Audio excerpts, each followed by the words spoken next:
You should quit traumatizing women with sexual intercourse. I should know. I'm a medical doctor. I own a mansion and a yacht. You should quit traumatizing women with sexual intercourse. I should know. I'm a medical doctor. You should quit. You should quit. You should quit traumatizing women with sexual intercourse. I should know. You should quit traumatizing women with sexual intercourse. I should know. I'm a medical doctor. I should know. You should quit. You should never know. You never know.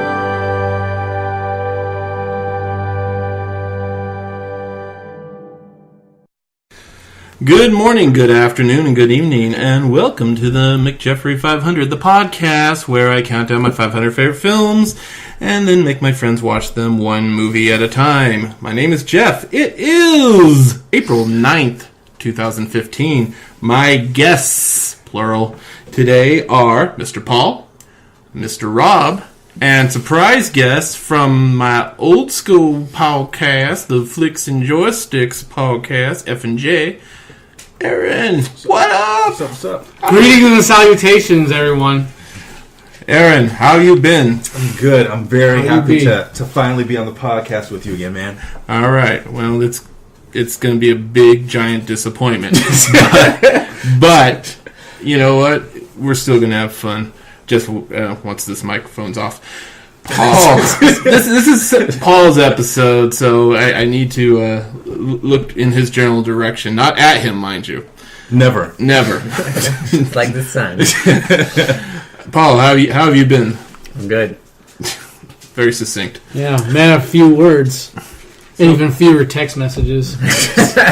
Well, possible to get a hold of this guy. Is it surprising, though? Paul is infamous for... I did get the one-word response to confirm that he was coming today. And you know what? It's almost... When you get it, it is like a ray of sunshine. Like, Paul has acknowledged my existence, and I am grateful for this. My ploy of, triple sending you stuff now is not working anymore. I send you things by email, I send you things Snail mail, too. You get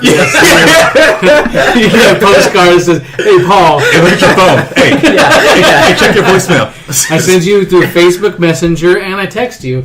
And, I think I pushed back against it a bit. Well, you told me to do that. Did I? Yeah, you said, if you want to get a hold of me, it's probably better to get a hold of me via Facebook. And then later on, you said, it's probably better to get a hold of me through email. So now I just do all three. I always see everything. It's just if I choose to respond or not. It makes you look needy. Yeah, it does. I doubt it. Here's the thing. You cherish the fact that I still reach out to you. And No, I don't cherish it. What it is oftentimes I don't want to respond immediately because I am a very... Don't say busy. I want to say... No. Paul's husband of Sacramento, no. You're not busy. I was going to say sort of calculating person, but that sounds kind of devious. Yeah, it does. I mean more like... Measured? Measured. I like to think out what I'm going to do and if I really want to do this. I think... It's do I want to go see the Avengers? I don't know. So I'm not going to dignify that with an answer. Yeah. I think it's a mood thing. I'm not in the mood to answer this. There's some of that too. Sometimes Yeah. Yeah, it depends on, if Paul's having a good day and he doesn't want it ruined by answering your text, there it goes. If he feels like he needs to throw somebody a bone like he did for me, Maybe one of these days the text will stop coming. Cool. Finally. The tweets will keep going, bro. Yeah. Paul will truly be at peace. Yeah. All right, this is the part of the podcast where we talk about what we have seen. And since there's three of us, but it is Paul's podcast, so we're going to start with Paul. Paul. Yeah. What have you seen? I guess the big one that I saw was Life Itself. Life Itself. Why does that sound familiar? It's the Roger Ebert. The doc. Yeah. I've still managed not to see it. You haven't watched it? Yeah, I know it's on Netflix now. It's extremely sad. But I think in a good way, because at one point he even talks about when they're like putting his feeding tube in and they're feeding him. He's like, you don't normally show... He has to do this through the computer, sort of like Stephen Hawking. He's like, they don't normally show this stuff on film. Which I thought was actually a really good point, and I like the fact that it sort of takes death and approaches it in a very upfront, and they don't shine over any of the nasty bits of it. So, there's part of me. Roger Ebert is actually one of the reasons I kind of really got into film. My mom got me one of his movie yearbooks one year for Christmas. It's just a random gift, and I ended up like reading so many of the reviews to movies I've never heard of, like Lawrence of Arabia or Citizen Kane. And it got me intrigued, and it got me into watching these older movies. And so he's a big part, essentially, of why I'm ultimately doing what I'm doing now. So when he was the last person with a celebrity-type status that when he passed away, I actually kind of cried like a bitch. I wrote a message. I wrote a message on the Facebook, and I lost my shit a little bit. And part of me, I really want to see the documentary, but I know it's just it's gonna fuck me up. Yeah, I cried. I'll admit that. So if Paul cried, I'm gonna be. What's interesting is that at the end of his life, he wrote about movies less and less, but the things he did write about were so good, and I still read his blog every week when he put out something new. So that was great. It was good. Excellent. Anything else, Paul? Yeah, actually, I wanted to talk about. I went back and watched 2 older movies that I watched a long, long time ago. So this is like an attempt to nostalgia killing? Now we know... No. We know we watched a movie that is actually going to be a movie that will be showing Rob next week for his film. So can we ex-nail that one? Yeah, I'm not talking about that. Okay, fair enough. So I went back and watched Natural Born Killers. Oh. And the other one is The Devil's Rejects. Devil's Rejects is great. I actually want to argue against that. Thank God. I loved this movie when I first saw it. Oh, really? It came out in 2005, and I hadn't seen it since then.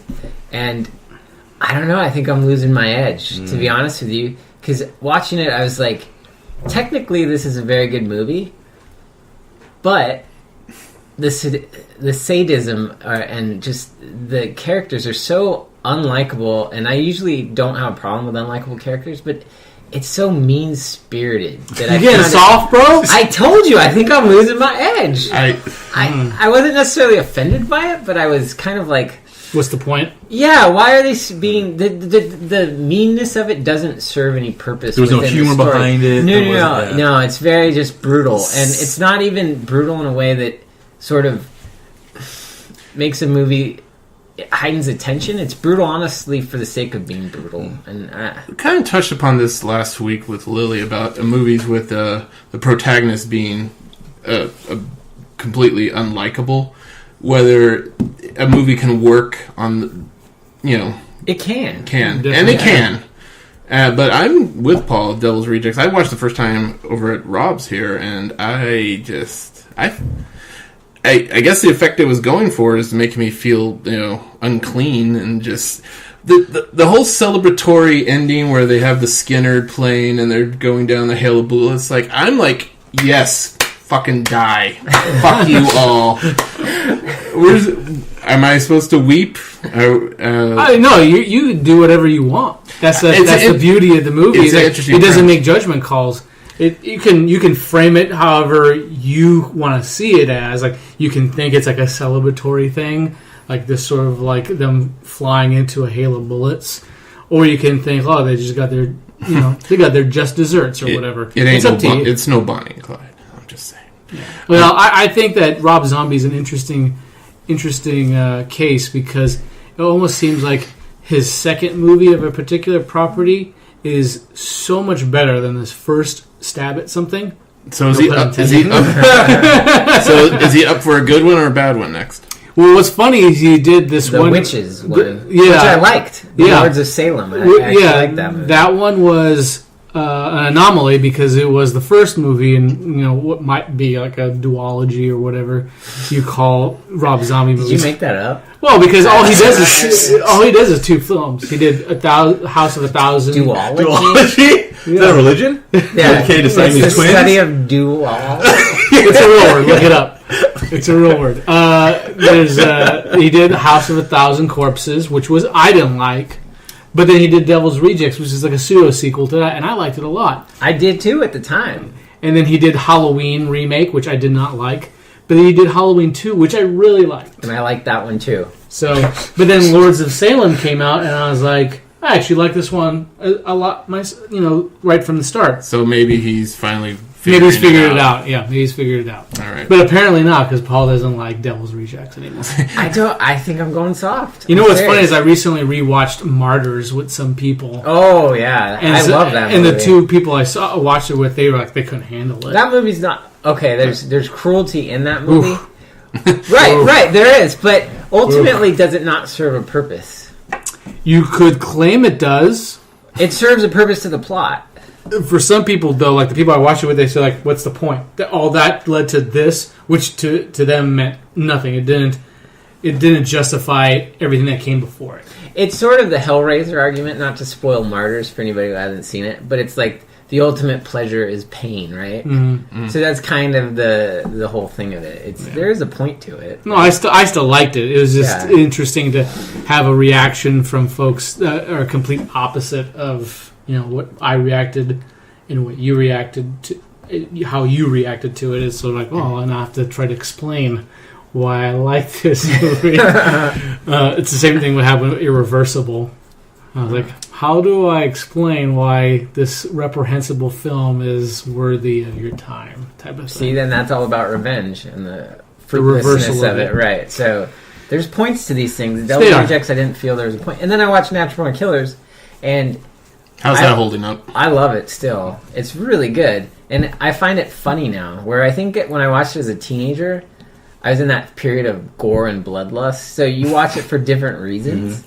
And now you can watch it and sit back and see the satire that it is and how, it's actually laugh out loud funny at many times. So, yeah.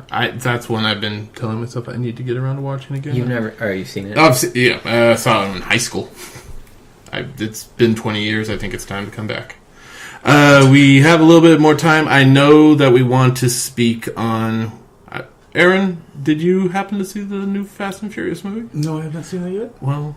let me and Rob regale you, because we have seen that movie. You actually did see it? I did see it. And I did not like it as much as you did. I did not cry. Man, you didn't like it, huh? You are a fuddy-duddy. I'm losing my edge. No. Just... You want me to read my review? Oh, no. Yeah, but read it in a way that doesn't sound like you're reading it. Okay. Well, just change the words completely. Yeah. And just speak it without looking at the screen. Let me see what I can do for you. So then I'll say, Rob, so what do you think of Furious 7? That's the one, yeah. So, I know a lot of... Hold on, I'm trying. You put on doesn't make Let me try, okay? I know lots of folks don't get the appeal of the series, and some still think the movies are ostensibly about street racing. Now it just sounds like bad action. Yeah, it's Christopher Walken. Yeah, I know. Many people don't like the early movies. I had this watch in my eye. But I think people who don't like these movies really do have something up their ass because they're fun flicks. I think with Fast 5 they turn into superhero Tokyo movies. Drift? No, I'm not talking about Tokyo Drift. I'm talking about 5 and forward. That's the Brazil one. That's which one's that? I think that one's either Too Fast, Too Furious. I think that there's a fourth one that takes place in Brazil. Okay. So I think you're talking about number 4. So before the superhero. Right, so 4 brought it all together. They brought all the major players back. But it wasn't until 5 where everything crystallized, where they realized they're making a superhero movie. So they went, full on. We don't care about realistic stuff, physics. But one thing they did keep in mind is that people like practical stuff, and so a lot of their stunts and and 5 and 6 were still practical, but they were just doing things that were impossible. Mm-hmm. With 7, they've kind of thrown that out the window. Oh, yes. But it's still super entertaining. I mean, The Rock is great. He pretty much has a cameo in this movie. He doesn't have a substantial part in it, like in 5 and 6. But the moments that he's in it, he's like, it really pays off. Like, his moments are excellent. They're rip-roaring, sort of like crowd-pleasing, hoot and holler, clapping type of thing. How was Ronda Rousey? Terrible. She's a bad actress. She's a bad actress, but she kicks ass. Good. That was some rough acting. Yeah, and that's fine. I mean, what do you expect? I expected her to deliver at least one line. No, it's okay. She just did her like scowl thing that she does. She was there to be Ronda Rousey. Was it like George St. Pierre and Captain Marvel? He doesn't have to say anything hardly. Well, I think in that they actually used him better than they used Ronda Rousey in this, just because they had her talk. Okay, that's where they went bad. Yeah, it's not a good idea. All right. But yeah, I think. Tell me why you didn't like it. And if you talk about plots, probably for the reasons you did. I thought it was. I will say I was not bored, and that's something. It was just.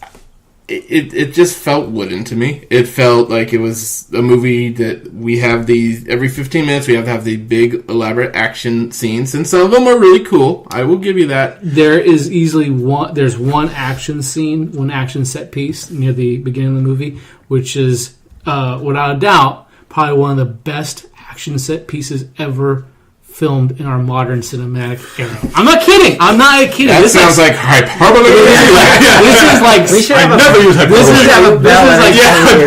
This is a Spielberg level construction. I'm not kidding. The hyperbole bell has been rung. It has James Cameron's face on it. Name a podcast. It's silly. It didn't stay with me. I mean, I got more out of the 5th one, which I see what you're saying, where they kind of turned into this whole superhero thing. I get what you're saying with that. 5 is still the best one overall. I didn't see 6, so I guess 5 is like the most balanced. While 7 is where they said, just fuck it, let's just go for it. And, you know. I mean, but I could spend all day doing my nitpicks, but we're actually running late on time. Okay. So. Well, I was also going to mention I saw Going Clear. Excellent documentary. It made me furious. It reminded me why I despise religion so much. And then Citizen 4, which scared the shit out of me. Steven Soderbergh one, right? No, Citizen 4 is... What's that the one? Soderbergh produced it. But yeah, Citizen 4 is the Snowden documentary. All right. I've been meaning to see that.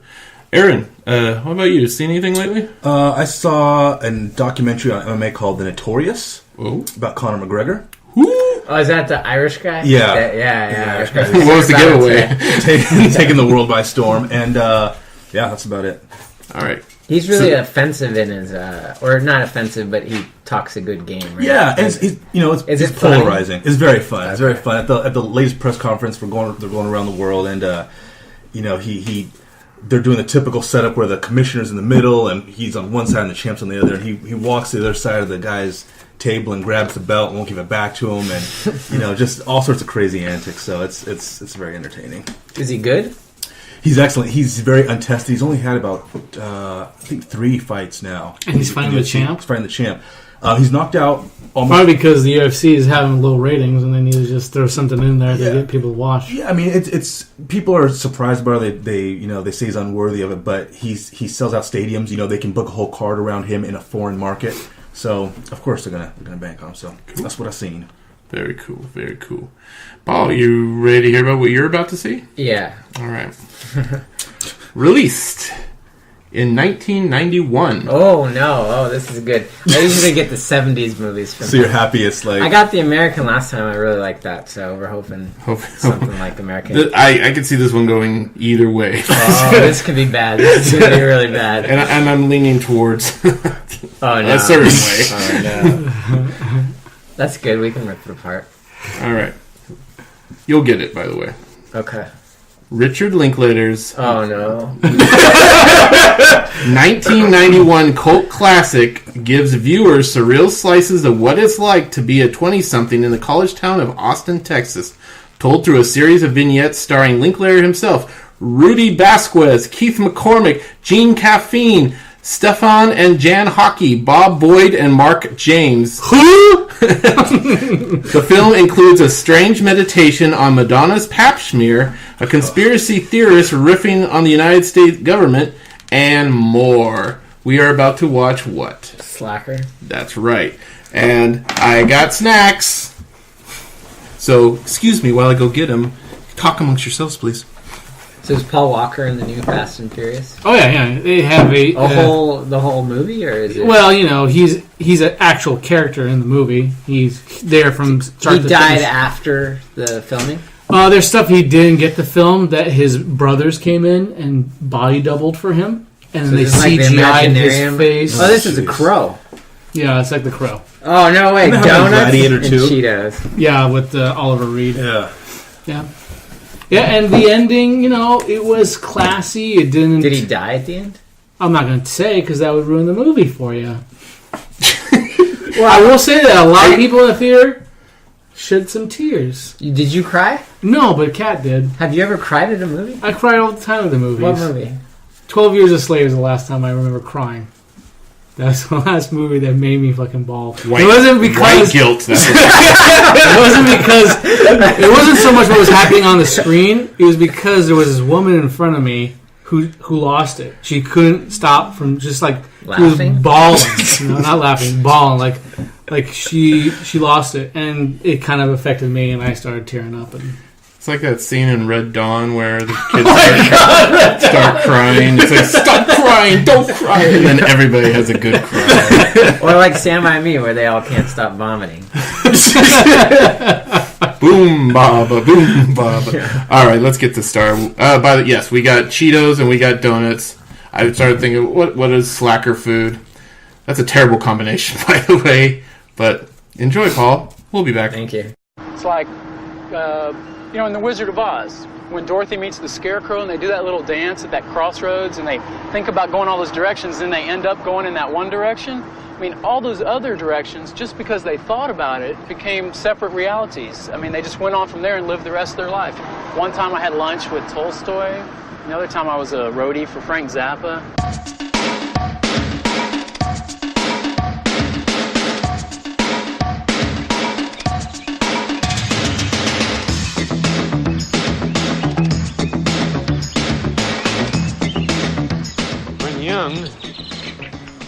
We mourn for one woman. As we grow old, for women in general.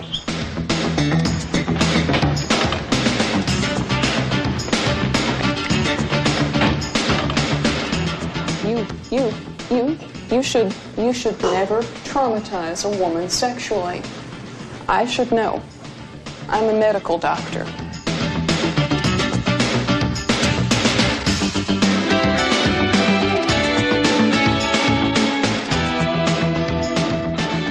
We've been on Mars since '62. It was May 22nd. That's a very important day for you to remember, pal.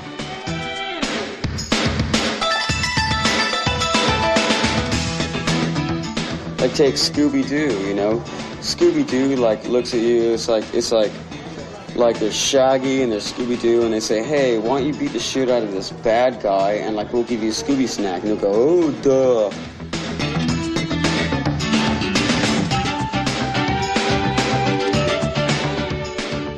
I may live badly, but at least I don't have to work to do it. The next person who passes us will be dead within a fortnight.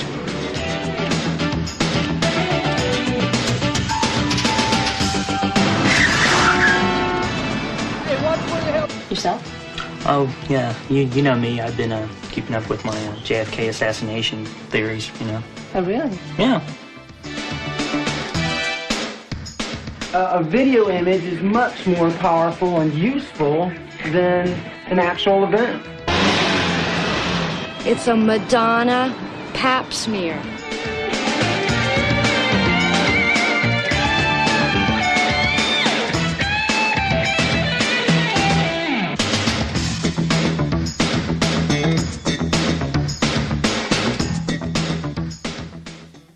We have returned from Slacker, a movie that clearly everybody at this table uniformly enjoyed. If I sound like I'm being sarcastic, it's because I am. This would be Richard Linklater's first film, released in 1991. It's basically the film that, along with Sex, Lies, and Videotape a couple years before, kind of brought forth the independent film scene of the 90s. Before we get much further into the movie, Paul, how did this movie make you feel? I don't know how many times I just screamed out. What did I keep shouting? Shut the fuck up. Yeah, I think that's what it was. I think it was. It was yeah. clearly closer to the second half of the film. I think maybe in your head you were kind of shouting it, but it got more vocalized and more angrier the further the movie everybody went on. has a tolerance, right? You can. The restaurant scene at the end, I think, did it for you because it was one group of people talking after another that drove you insane, and then it culminated with the conversation between the three women. Yeah. It's kind of telling, though, that it's the three women that did it for you. I think I was upset about everyone else, too. Okay. Yeah. That was the straw that broke.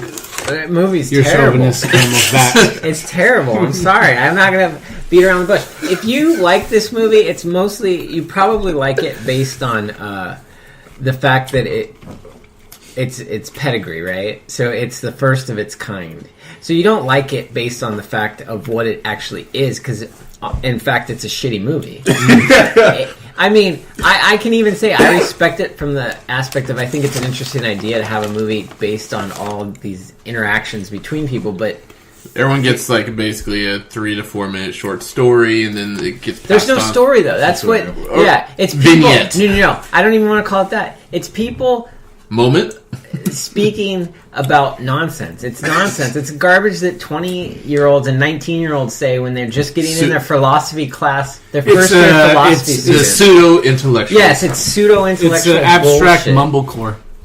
It's a precursor. Before mumblecore was a thing. Yeah, it's that's the thing about the movie is that it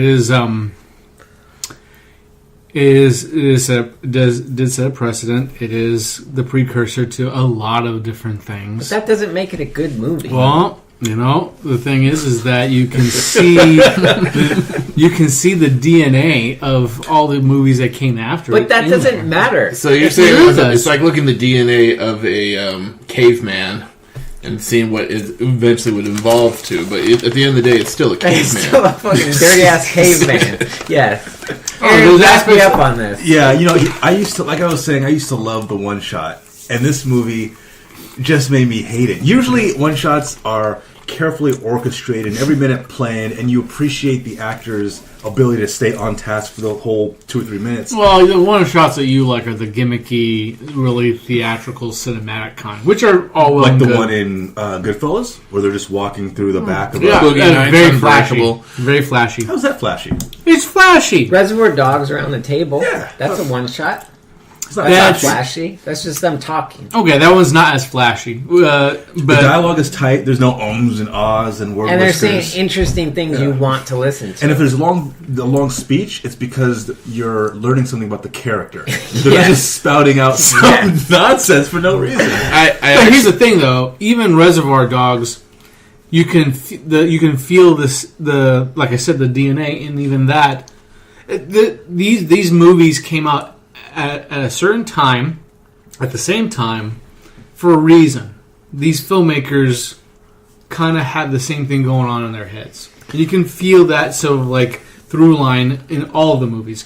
Granted, Slacker is very amateurish compared to some of the other independent films that came. I mean, even Clerks seemed more polished. But I think that's because Clerks was a much more structured film. Kevin Smith had a much more story of a script. Interesting people. Richard Linklater, because his is a true, sort of the microphone showed up on the screen. There was a boom mic drop. It happens. I mean, it doesn't happen. It doesn't happen. Yeah, you just cut and you do it the shot again. But Linklater, you don't have the money. Linklater did go from this to Dazed and Confused, so he figured it out. Yeah, it's. But that doesn't make this a good movie. I mean, What makes it a good movie? What makes it a good movie is that it dared to do something different with a traditional narrative. It's not the. I mean, there is no narrative. That's one of the things. It just defies what a narrative film could be. Now, here's the thing: you're watching this movie. You're watching this movie through the eyes of somebody who is like 20 to 25 years already past it. You know, you've seen plenty of movies already that have built upon the foundation this movie has essentially started. So we couldn't watch like Terminator 1 because we've seen so many action movies. There's some people who would say that, yes. I watched Alien recently with a kid, 17-year-old, who couldn't sit through it. He thought it was boring. Yeah, but that is a slow-paced movie. But it's a fucking excellent movie. But if you like a thriller, maybe he's an action guy. That's the difference. Show him Aliens and see what he says. He'd probably like it. But what I'm trying to say is that you may be looking at this movie through eyes that have taste. no, that you've already seen all the sort of like the evolution of that movie. Were you entertained? I was entertained. I was entertained by you doing your reaction to it. Is fucking hilarious. And granted, like I said, I can see the reason why people. That's why I told Jeff, like, almost to me, like, you really need to know your audience here. No. I think this is good because I think we should. He shouldn't just go with people that are going to agree with him. No, you're right. He wants yes men. Sure, he wants definitely. people to have differing opinions. I watched Insomnia with Lily last week. She was not a fan of that movie, so I'm on a roll right now. Just a fun fact here: an average movie does have between 500 and 1,000 cuts. Anyone want to guess how many cuts Slacker actually has? I'll say less than 25. Not that low. I'll go for 50. Yeah, keep in consideration the third of the cuts were at the end with that Super 8 scene. Oh, can we take that out and then readjust it? All right. Well, the answer is there's 163 cuts total in this movie, including that scene, which was a third. 153 of them are in that scene. So, yeah, not a lot of cutting, a lot of one takes by a lot of decidedly amateur actors. Why the one takes here? Do you think it was to set a mood, or do you think it was just... I think it was just to save money on film. Yeah. This movie cost $23,000 to make, which is very low. It did earn $1.2 million ultimately. And I think he just wanted you to pay attention to the dialogue. Yeah, no, it makes you uncomfortable. It makes Paul super uncomfortable when the film just stays on one group or one person in particular, and you don't find that person interesting. It's torturous. But there's not one interesting person in this movie. Name one. I thought everybody had their own quirks. Some were more interesting than others, but every one of them had a quirk or two that kept me interested in seeing where is this going. Nowhere, and they just wanted to spout their... A guy walks in on a home robbery on his own home and tries to recruit the robber. He's an old anarchist. He's a dying breed. We talked about this during the movie. Everybody acted as if they were autistic. They had no emotional reaction to things. When characters would leave, those characters ceased to exist to the other characters that were just prior to that talking to them or humoring them and listening to their rants or whatever. It's definitely stylized. It's not real life. No. Without a doubt. But these people do exist in life, and I think that's a lot of people think, like, who talks like that?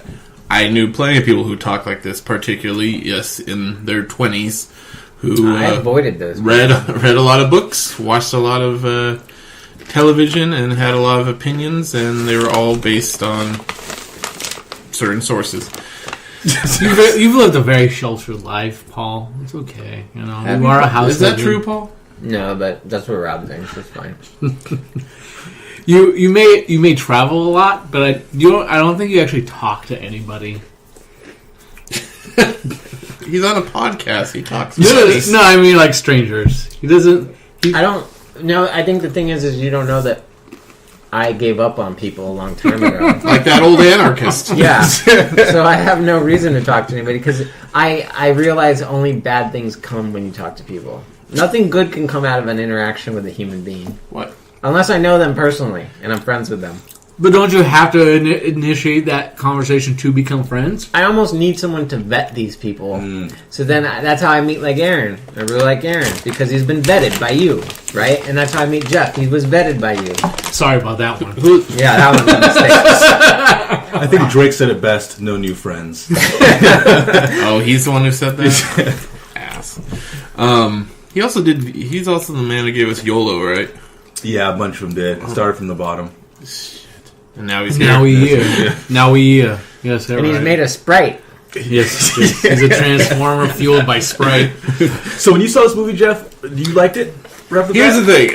When I first watched it, and I was very early into my film watching, like totally getting immersed in film. And prior to that, I saw Dazed and Confused, and I saw Before Sunrise. So I knew it was inevitable. I had to get around the slacker.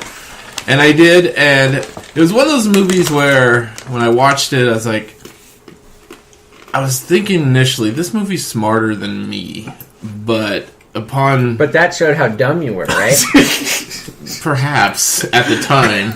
But watching it again, after, gaining a little bit more, world experience, quote unquote, I see these as, it's a Austin, this version of Austin is a city full of posers, essentially. Without doubt, it's not smarter than the viewer. It's like I said, it's a snapshot of conversations we may have had when we were 21. I feel dumber for having watched it. The thing is about a movie like this, people say that for Adam Sandler movies. for some of us who have seen a ton of movies, every once in a while it's nice to come across something that kind of just does it differently, and may not be everybody's cup of tea, and that's okay. Like I said, this is not a movie that I would have picked to have anyone but maybe someone like Jeff watch with, because it's not gonna appeal to a lot of people. I like the fact that he experiments with the camera. He does that weird pixel computer camera thing in the middle with the band. That's night vision. Yeah, but that's what I'm saying is like he's willing to try different things that may put off people. Like if people aren't put off already, the fact that all of a sudden it switches to that. Oh, you still watching? How about this? Exactly.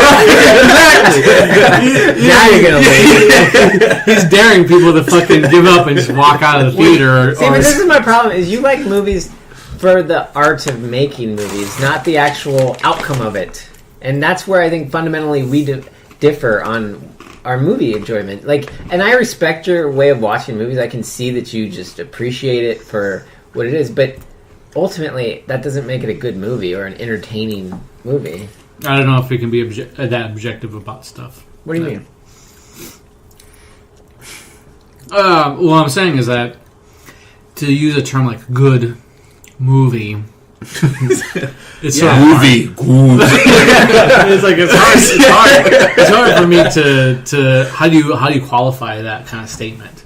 Where are your parameters? Give me this set of metrics that you're using to define good versus not good. Well, that also goes into what you watch movies for. I'm very story oriented. I want a good story. I don't want characters. Sorry about that. Yeah, characters I care about, or at least in some way connect with somebody. Right. Right. It's the same. Like people need a protagonist so they can identify with or empathize with. But even if you had 10 minutes with any of these characters, that's the thing is I would have hated them, right? I hated them in the. It's like I'm glad you were already talking about the cab driver and wanting to shoot yourself in the head. That was literally the first 5 minutes of the movie. Well, you can't say the film does not set a tone. I felt a kindred or kinship with that cab driver. The one guy who doesn't talk. Yeah, the one guy who doesn't talk, who is annoyed by this idiot in his back seat. It's like, God, I gotta get out of Austin. It was Roy, right? Roy, yeah. Roy's Taxi. Roy's the best character. The beginning of it actually was probably the most interesting, because at least there was some sort of story. The characters tied together,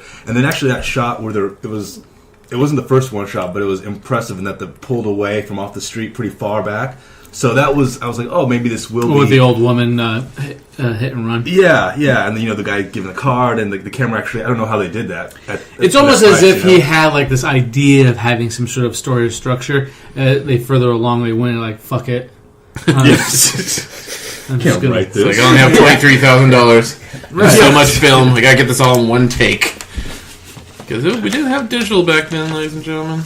Yeah. What would you guys say is the worth of whether a film leaves a lasting impression to such an extent that other films or other media pay homage to it? Yeah, Isn't that it lends some sort of credence to the fact that this movie is worthy of consideration, or at the very least sit to watch it all the way through and then talk about it afterwards? Bad movies get attention also. Probably more attention, Yeah, right? so They don't last though. They don't. I mean, we don't talk about. I've never seen Sharknado, but I know. No, that's too recent. Just a quick note. In 2002, this movie was submitted into the United States Film Registry by the Library of Congress as being culturally, historically, or aesthetically significant. So it's in there with Citizen Kane, E.T., and Gone with the Wind. So who talks about X and Sever? Is that the name of the fucking movie? Ballistics? Well, nobody saw it. I saw that too. I saw it as well. I saw it too. But I didn't that's see a bad movie. That's a bad movie. Yeah. Nobody talks about it anymore. I talk about Elephant, and I saw that like 17 But years ago. but not everyone agrees with you that Elephant's a bad movie. It's awful. Nobody talks about it. Slacker. But nobody talks about it. You really as like a lone Elephant, example does Sure, not it's on the equate. 500. well, you've already seen it, so you wouldn't be watching it anyway. We were just talking about how this movie obviously influenced that episode of Simpsons. We talked about how this movie essentially gave birth to the independent film industry of the 90s. Kevin Smith was inspired. Kevin Smith to do Clerks Because he thought he could do better. He thought he could do better. He said that. He actually said that in so many words. Maybe the movie is important. That it was like a kind of a backhanded compliment. Thank you, Aaron. You know what I mean? That's fine. Yeah. That's fine. But again, it comes down to what are the metrics that you're going to use to define good versus not good. But I'm on board with Aaron. That's what I was trying to say in the first place. Just because it is culturally significant, which it does not make it a good movie. In your eyes. I think Birth of a Nation is culturally significant, right? Sure, yeah. Is that a great film? I haven't seen it. If Aaron wasn't here, I perhaps using limiting terms like good and bad are just not the way to go. What should we use? It's personal opinion, right? You could use terms like important, worthwhile. It has merit. Now you're making semantics arguments. So what is the name of this list? The top 500 most important movies? These are my favorite films. These are films you think are good. These are films I do enjoy. But you've never really explained, like, why do you like this movie so much? I like because it shows... I enjoy any movie that will show me a world that I'm initially not familiar with, and I wasn't familiar with at the time, and... That's a legitimate reason to like something. And it, like I said, I was a little intimidated when I first saw it. Like, I was like, I gotta read more. I felt like when I first watched it that I felt dumb, and it was. It's not. How old were you? I was 22 maybe. That was right in your wheelhouse. Yeah. So I was like, God, I haven't lived. But then, but that's awesome because now you've gone back and you know that. Now I realize all these people are uniformly just either I'm curious, nuts or just. I'm curious what my reaction to Waking Life would be now because I watched that one time and I thought it was pretty good, interesting, had a lot of interesting ideas, but it's sort of the same thing. What is Waking Life? Waking Life is that animated film that Richard Linklater did. Rotoscope. Where it's just vignettes like that, where you're jumping from one character to another. It even starts, I believe, in a cab, just like but it's you may find it more visually interesting. Yeah, it'll definitely keep your attention by just the fact that it uses animation in such an interesting way to tell the story. Mm-hmm. But it's the same thing. It's a bunch of people talking about fucking philosophical things that may drive you insane. You were never that person. You never wanted to have philosophical debates about shit. I did actually in my early 20s, but they were never self-righteous. Self-righteous or like. I'm curious. I'm really curious because what we thought back then was Well, you're right. Maybe my perception of it is totally different, but I never thought of it being like, oh, what does it mean to be a human or the essence of the soul, that sort of bullshit. If you're working, you're just feeding the system. Yeah, I never had that. What were the things you talked about? Oh, it was always anger at the way things were set up, and this typical like angsty, like 18, 19. You would never want to watch a movie about that, though. No, those are times in your life you should forget. Those are embarrassing. Like at my last job, I worked around a lot of young 20-year-olds, and I saw it in all of them. When you come out like because you got a smart job, they have to sound smart. No, it wasn't even that. They're so passionate about life. Everything is the end of the world. It's hyperbole. Rob is like a 22-year-old in a 35-year-old's body. Bringing the hyperbole down. With a 90-year-old's heart. I'm still a whole year away from 35 already. It's that passion, but it's also like sort of naive at the same time, because it's you realize as you get older that you have no effect on anything really. Like you're just here for such a fleeting moment, and it's like you're very nihilistic. I see. You always say it's nihilism, but I think it's actually I call it realism, and I accept it. Cynicism? Oh, I don't think it's cynicism because it doesn't. I look at that and I say, well, why not have the best time I can have while I'm here? Maybe try to make it a little bit of a better place for somebody else while I'm here also. Well, that's not what you're talking about then. Yeah, it is. You're defying that perception then and saying, I'm not going to just think it's like that. I'm going to make an effort to enjoy myself and maybe help somebody, at least one other person. But do I think it's significant? No. My life is not significant. Neither is yours or anyone at this table. What? I don't think in fact, our lives are significant to ourselves. To yourself, right, and to your immediate family. But on a long enough timeline, they're incredibly insignificant. But why would we even think about something like that? Because that's life. That's the type of shit I think about. Yeah, well, it sounds like to me you're the one who's got some sort of... You are nihilistic. I don't think it's nihilism. I think it's an acceptance of reality. Is that when I'm dead and all my family and friends are dead, I will have never existed. Oh, that's about Schmidt all over the place. But it doesn't matter. That's the thing. That's the reality. It's why get upset about that? Just move on and have a nice time. Have a nice life and treat people. So when you're dead, it's over. You won't care what happens because you're dead. Exactly. So try to enjoy it while you're here. I learned recently that the meaning of life is to have as much fun as you can without hurting others. Just make the most of life. Did Slacker teach you that? No. Slacker essentially shows you what not to do, which is, like the scene where the girl suggested they go to the park, and he's giving all the reasons why one should not go to the park, and he just wants to sit around in his robe and smoke cigarettes. And this is the life he prefers over that because sounds like Russell. Without the cigarettes, just want to sit at home, play video games, and he's happy in his little isolated bubble. Good on him. I'm curious, what does Richard Linklater think of this movie 25 years later? I wouldn't know 25 years later, but I was wondering if does this movie, do you feel that he ridicules or he celebrates essentially these characters? Do you think he means for these characters to be looked in a positive light? Or? I think what he's doing is, like what they say for writers, write what you know about. Mm-hmm. He's filming what he's familiar with. That's probably very true. I do have... Makes no judgment calls. Maybe, it's something that comes with age. Maybe he looks back at it now and says, yeah, these guys are douchebags. How old was he when he made this? Do we know? I don't have the age. He was young. He was the guy in early the cab. 20s. Oh, really? Okay. Yeah. He was a driver? No. He was He was like, I don't want to be in this movie. The irony. Linklater did speak on Slackers, his opinions of them, and it goes a little something like this. Slackers might look like the left behinds of society, but they are actually one step ahead, rejecting most of... Shut the fuck up. Seriously. You want me to continue? No. I've sat through 2 hours of this bullshit. Fine, sorry. Is this something he said at the time? This was something when someone asked him his feeling of Slackers, and does he... No, at the time. At the time or post? I don't have the date on this quote was. When do you think it is?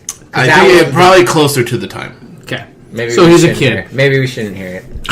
That's fine. I'm curious. Okay, Rob wants to hear it. All right. Should I start it over? Yeah, I'll be quiet. Slackers might look like the left behinds of society, but they are actually one step ahead, rejecting most of society and societal hierarchy before it rejects them. The dictionary defines slackers as people who evade duties and responsibilities. A more modern notion would be people who are ultimately being responsible to themselves and not wasting their time in a realm of activity that has nothing to do with who they are or what they might want to ultimately strive for. That was just like 2 hours of what I sat through. Yeah. So he's one of them, Gooble Gobble. Well, he's definitely not a slacker because he made the effort to put this thing together. Yeah. And he's actually built a career off of it. So Oscar-nominated director, Richard Linklater. Although I guess his definition of slacker is something else than what I think. That's not a lazy person, right? Well, I actually have the actual definition of slacker. Is a person regarded as one of a large group or generation of young people characterized by apathy, aimlessness, and lack of ambition. Yeah. I mean, that's definitely not what he said. That's definitely not what he is and what he said. So, right. But he's a young guy. Yeah, we were all young once. Well, if anything, what his description kind of rings true to me is the idea that these people are insecure, and so they fight really hard to look like they don't want to fit in. Was everybody in the movie a slacker, or was just the people with the diatribe? Even the old guys seem like a slacker to me. Anarchists, aren't they slackers by definition? They just don't go by the rules and they do whatever they want. Yeah. What about the guy who... Those kids are entrepreneurs. Was he a slacker? No. He was ambitious. He was ambitious. He circled the block and got out of town. Good for him. And then the police arrested him 5 minutes later. Yeah. Those police officers were They were very effective. This was the 90s. It was a different time. Just a couple quick, fun... Factoids? The Madonna Pap Smear lady is actually Teresa Taylor, who is the drummer of the Butthole Surfers, who are actually seen in an empty bar near the end. That was the Butthole Surfers in the background. Nice. I'm a fan of their music. Yeah. Also, in the song What's the Frequency, Kenneth, the REM song, they actually do reference this movie with the line, Richard said withdrawal of disgust is not the same as apathy, which is a line on one of those oblique strategy cards, which in the scene you guys may or may not have been paying attention to. At the Monster was a good album. The first card he pulled. What do you think? Yeah, it's not bad. Yeah. It was a harder edge, that Monster album. Yeah, it was them trying to be more 90s, I think. Grunge. Yeah, grungy. They were the embodiment kind of the 90s outside of grunge. I mean, they were actually people was the 90s. Rock before. They were indie rock before there was such thing as right, which was called college rock, right? So they were the slacker of their time. Yeah, I suppose. All right, but better in comparison, REM as opposed to the movie Slacker. Oh yeah, the movie Slacker to me is like the musical equivalent would be Break Stuff by Limp Bizkit. Whoa, come on. That's a good jam, dude. Let's pull it back a little bit. That's not true. No. It reminds me of a song written by a 13-year-old who just broke up with his first Slacker's girlfriend. Not. It's written by 20-year-old spazzes. That's what it was. It's a different kind of... If anything, it's like the Spin Doctors and that princess. Two princes. Yeah, princes. That's what it is. 1, 2. No, I think it's Limp Bizkit Break Stuff. Finally, do you think this film could be made today, and how would it be just dismissed as a hipster film? It's obviously considered a hipster film now. Oh yeah, this is like the precursor to hipster culture, I think. Before hipster was a thing. Everyone's a hipster.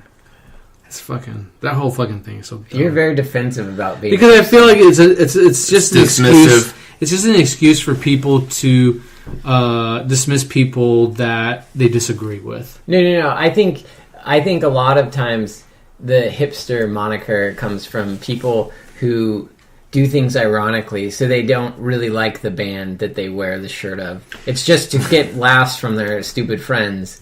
But that's not necessarily.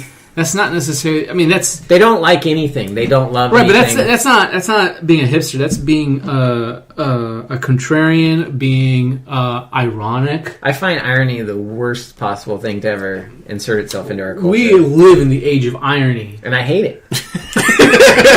It's insincere, and I don't disagree. I like things. I like being genuine and earnest. I want to about like stuff. Things, you know. That's why I don't like slack. That's why I like the. I think we should. I think Furious 7 is such a good flick because it's earnest about its ridiculousness.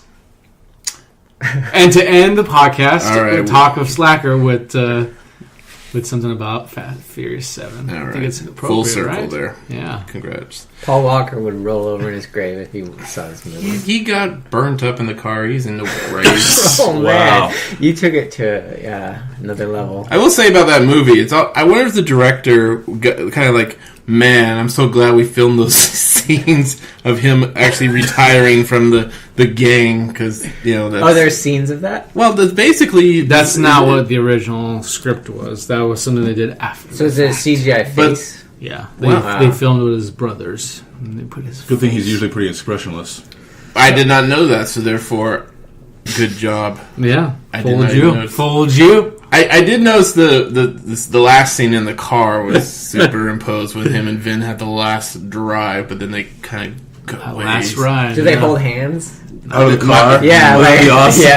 Yeah. And then when the cars go off, because with his car fingers. Yeah. Break. Yeah. That's when Rob broke up. That's when the Celine Dion song came on. And this single tear. Right. Let's end on What is that. this liquid coming out of my eyes? I'm verklempt. Hey, Paul, you want to do the ending? Do you have it memorized, or shall you? We'll do it together. Okay. Theme music provided by Austin Oz Graham. Like the city. What? No. No. Oz like the city. Austin. You just watch Austin. Oh, hello. Come on, see? I work on many levels. To hear more, you can go on Facebook, SoundCloud, or YouTube. Just put in the name Austin, like the city. Oz, like the cracker show. Graham, like the wizard. Billy. Yeah. Graham, like the cracker. Special shout out to Engineer Travis, without whom you would not be hearing this. Also, check out his podcast. Apparently, he's not doing this one though. Oh, he will be doing this one. Oh, okay. Oh, is he? What'd you say for him? Well, I'm on his podcast. He's on Plan 9 podcast. Which is I know. So this week we watched Tobor the Great. Tobor is robot backwards. And along with the movie, we actually talk about pony shows and sex with real dolls. So check it out. They don't make him like that anymore. Sex with real dolls. It's a special podcast. We will leave you with. Fuck it. We'll leave you with Madonna. No, Nookie. No Nookie. No, How about Spin Doctors. Break stuff. Spin Doctors. How about Butthole Surfers? Break stuff. Butthole Surfers. Butthole Surfers. Don't do Pepper. No, we're going to do a song that actually appeared in the movie. It's called Colored FBI Guy. So, there we go. Didn't know you were going to be here. So, until next time, you slackers, I bid you adieu. Adieu. No, I do. Adieu. Adieu. Adieu.